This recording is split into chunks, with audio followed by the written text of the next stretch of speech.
আসসালামু আলাইকুম তৃতীয় শ্রেণীর শিক্ষার্থীবৃন্দ, আশা করি তোমরা সবাই ভালো আছো। হাজির হয়ে গেলাম তোমাদের বাংলা পাঠ্য বইয়ের পাঠ নং 14 নদীর দেশ গল্পটি নিয়ে। আমরা প্রথমে কি করব, গল্পটি খুব মনোযোগ সহকারে শুনবো, তাহলে কি হবে, আমাদের প্রশ্নগুলোর উত্তর দিতে খুব সহজ হয়ে যাবে। কেমন? চলো তাহলে আমরা শুরু করি। বাংলাদেশ নদীর দেশ, শত শত নদী আছে এই দেশে, জালের মতো জড়িয়ে আছে সেগুলো কত সুন্দর সুন্দর নাম, সেগুলোর কত সুন্দর সুন্দর নাম। মুখে আগুন নেই কিন্তু নদীর নাম আগুন মুখা। আবার আরেকটার নাম দুধ কুমার, যেন দুধের নদী। ধানের নামের সাথে মিলিয়ে ধান তারা, ধানসিঁড়ি, এগুলো ছোট নদী। তাহলে ছোট নদীগুলোর নাম হচ্ছে আগুন মুখা, ধানতারা, ধানসিঁড়ি, এই তিনটি হচ্ছে ছোট নদী। বড় বড় নদীও আছে। বড় বড় নদীগুলোর নাম হচ্ছে পদ্মা, মেঘনা, যমুনা এবং ব্রহ্মপুত্র। সব নদী একরকম নয়, কিছু নদী এঁকে বেঁকে চলে, কিছু চলে সোজাভাবে। কিছু নদী শান্ত, কিছু নদীর স্রোত বেশি। ব্রহ্মপুত্র বাংলাদেশের একটি বড় নদী।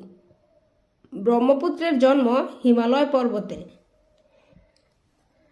ব্রহ্মপুত্রের জন্ম কোথায়? হিমালয় পর্বতে। সেখান থেকে শুরু হয়ে অনেক পথ ঘুরে বাংলাদেশে ঢুকেছে। হিমালয় থেকে জন্ম নিয়েছে এমন আরেক নদী পদ্মা। পদ্মা নদীর ইলিশ খুব বিখ্যাত। এই নদীতে গড়িয়াল দেখা যায়। গড়িয়াল দেখতে কুমিরের মতো, কিন্তু খুব নিরীহ, মানুষকে আক্রমণ করে না। যমুনাও বড় নদী। যমুনাও বড় নদী। যমুনাও বড় নদী। এই নদীতে বাগাই নামের বড় মাছ পাওয়া যায়। বাংলাদেশের আরেক প্রধান নদী মেঘনা। মেঘনায় একসময় অনেক ডলফিন দেখা যেত। এই মেঘনা বঙ্গোপসাগরে গিয়ে মিশেছে। তাহলে মেঘনা নদী কোথায় গিয়ে মিশেছে? বঙ্গোপসাগরে। একটা মজার নদীর আছে, নাম তার আত্রাই। বাংলাদেশ থেকে ভারতে গিয়ে আবার বাংলাদেশে ফিরে এসেছে। যেন শখ হয় প্রতিবেশী দেশকে দেখে আসার। যেন শখ হয়েছে প্রতিবেশী দেশকে দেখে আসার। বাংলাদেশ ও মায়ানমারকে ভাগ করেছে এক নদী, নাম তার নাফ। ভারতের লুসাই পাহাড়ে জন্ম নিয়ে বাংলাদেশে ঢুকেছে কর্ণফুলী। এই নদীটি বেশ খরস্রোতা। বাংলাদেশের আরেকটি নদী হালদা। এই নদী মা মাছের কাছে খুব প্রিয়। এই নদী মা মাছের কাছে খুব প্রিয়। ডিম চারার জন্য মা মাছ হালদা নদীতে আসে।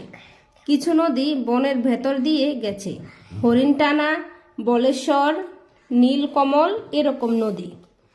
এসব নদী সুন্দরবনের ভেতর দিয়ে বয়ে চলেছে। এসব নদীতে আছে কুমির, কাঁকড়া আর নানান প্রজাতির মাছ। সাপের মতো পেঁচানো একটি নদী আছে, নাম তার সোমেশ্বরী। এই নদী বালুকণা বয়ে আনে। পিয়াইন আরেক নদী। পাহাড়ি ঢলের সময় সে ছোট বড় পাথর বয়ে আনে। ভেবে দেখো ছোট ছোট নদীরও কি শক্তি। দুঃখের কথা কি জানো? এত সুন্দর সুন্দর নদী, কিন্তু এদের পানি দূষিত হয়ে পড়েছে। আমরাই নদীতে পলিথিন আর ময়লা আবর্জনা ফেলছি, নদীকে নোংরা করছি। ঢাকার বুড়িগঙ্গা নদীর পানি ময়লায় কালো হয়ে গেছে। ওখানে মাছ নেই, ব্যবহারের উপযোগী পরিষ্কার পানি নেই। আবার মানুষ নদী ভরাট করে ফেলেছে, উজানে বাঁধ দিচ্ছে, ফলে নদী মরে যাচ্ছে। কিন্তু নদী বাঁচলে মাছের জন্য আর অন্য জীব বাঁচবে। কিন্তু নদী বাঁচলে নদীর মাছ আর অন্য জীব বাঁচবে। নদী বাঁচলে আমরা বাঁচবো, বাংলাদেশ বাঁচবে। এখন হচ্ছে শব্দ শিখি। স্রোত। স্রোত অর্থ পানির প্রবাহ। খরস্রোতা, অনেক স্রোত আছে যার। দূষিত, নষ্ট। ডলফিন অর্থ তিমি জাতীয় জলজ প্রাণী। বিখ্যাত অর্থ নাম করা। নিরীহ অর্থ শান্ত। নিরীহ অর্থ শান্ত। এখন হচ্ছে তোমাদের অনুশীলনীমূলক কাজ। বাক্য তৈরি করি ও লিখি। এখানে তোমাদেরকে পাঁচটা শব্দ দেওয়া আছে। এই পাঁচটা শব্দ দিয়ে তোমাদেরকে পাঁচটি বাক্য তৈরি করে এই জায়গায় লিখতে বলছে। একে বেঁকে, স্রোত, শান্ত, শখ, শক্তি। একে বেঁকে দিয়ে কি বাক্য লেখা যায় বলো দেখি। একে বেঁকে দিয়ে লেখা যায় অনেক নদী একে বেঁকে চলে। অনেক নদী একে বেঁকে চলে।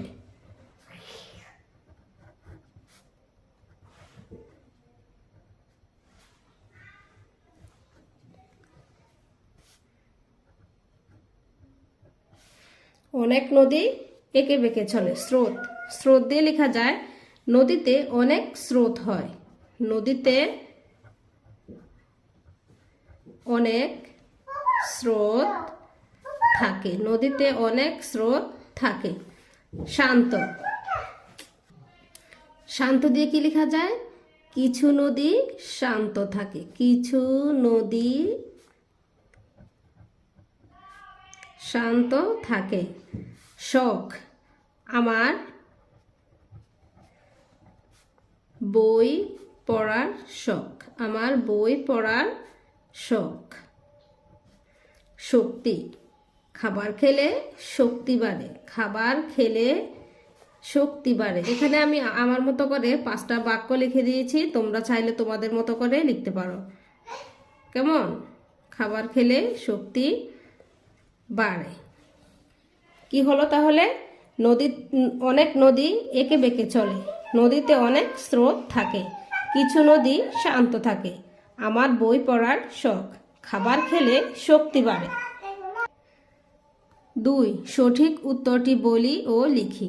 ছোট নদী পদ্মা, মেঘনা, ধানতারা, যমুনা। আমরা একটু আগে পড়েছিলাম ছোট নদী হচ্ছে ধানতারা। হিমালয় পর্বতে জন্ম পদ্মা নদীর, কর্ণফুলী নদীর, যমুনা নদীর, আত্রাই নদীর। কোনটি হবে? হিমালয় পর্বতে জন্মে পদ্মা নদীর। বাংলাদেশ ও মায়ানমারকে ভাগ করেছে কর্ণফুলী, নাফ, ফিয়াইন, বুড়িগঙ্গা। সঠিক উত্তর নাফ। প্রতিবেশী দেশকে দেখার শখ আত্রাই নদীর, যমুনা নদীর, হালদা নদীর, ধলেশ্বরী নদীর। কোনটা হবে? আত্রাই নদীর। বর্ণগুলো সাজিয়ে লিখলেও শব্দ হবে না। এখানে 4টা শব্দ দিয়েছে, যেমন এখানে লেখছে লরিয়াগ, কিন্তু বর্ণটি গুছিয়ে লিখলে হবে কি? গড়িয়াল। তারপরে এটা লেখা আছে লমাহিয়, কিন্তু ঘুরিয়ে লিখলে হবে হিমালয়। তারপর আছে বারঘাই, এটাকে ঘুরিয়ে লিখলে হবে বাগাইর, কিন্তু এটা ঘুরিয়ে লিখলে কোনো শব্দই হবে না। এটা উলট পালট করে দেওয়া আছে।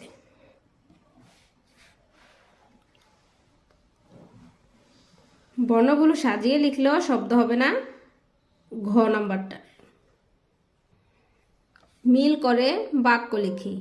হিমালয় থেকে যাত্রা শুরু করেছে, বঙ্গোপসাগরে মিশেছে, ভারতের লুসাই পাহাড় থেকে জন্ম, মা মাছেরা ডিম ছাড়ার জন্য আসে, সাপের মতো পেঁচিয়ে চলেছে, ছোট বড় পাথর বয়ে আনে। এখানে তোমাদেরকে 6টা বাক্য দেওয়া আছে। ডান পাশের সঙ্গে বাম পাশের শব্দগুলো আমাদেরকে কি করতে হবে? মিল করতে হবে।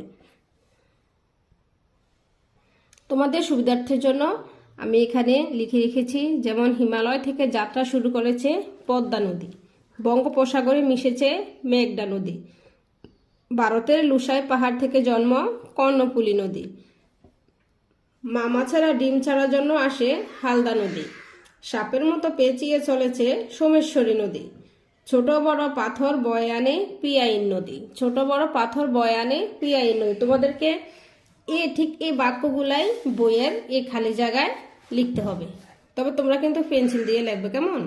তারপরে হচ্ছে 4, উত্তর বলি ও লিখি।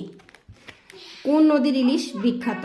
হরিণটানা নদী কোন বনের ভিতর দিয়ে বয়ে চলেছে? বুড়িগঙ্গা নদীর পানি কালো হয়ে গেছে কেন? কি কারণে নদীর পানি দূষিত হয়? নদী মরে যাচ্ছে কেন? দেখো, এখানেও আমি তোমাদের প্রশ্নের উত্তরগুলো সুন্দর করে গুছিয়ে লিখে রেখেছি। ক নাম্বারটা হবে পদ্মা নদীর ইলিশ খুব বিখ্যাত। হরিণটানা নদী সুন্দরবনের ভিতর দিয়ে বয়ে গেছে। বুড়িগঙ্গা নদীর পানি ময়লায় কালো হয়ে গেছে। নদীর পলিথিন আর ময়লা আবর্জনা ফেলার কারণে পানি দূষিত হয়। তারপর হচ্ছে নদী মরে যাচ্ছে কেন? এটার উত্তর হচ্ছে নদী ভরাট করা এবং উজানে বাঁধ দেওয়ার কারণে নদী মরে যাচ্ছে। 5 নম্বরে আছে 3টি বড় নদীর ও 3টি ছোট নদীর নাম লিখি। 3টি বড় নদীর নাম হচ্ছে পদ্মা, মেঘনা, যমুনা। আর 3টি ছোট নদীর নাম হচ্ছে আগুনমুখা, ধানতারা, ধানসিঁড়ি। 6 আছে একটি নদীর ছবি আঁকি। তোমরা তোমাদের মতো করে বইও দেওয়া আছে, এই যে সুন্দর একটা নদীর ছবি দেওয়া আছে, দেখে দেখে তোমরা একে রং করে নিতে পারো। তো বন্ধুরা, আজকে পর্যন্তই। ভালো থাকবে সবাই। আল্লাহ হাফেজ।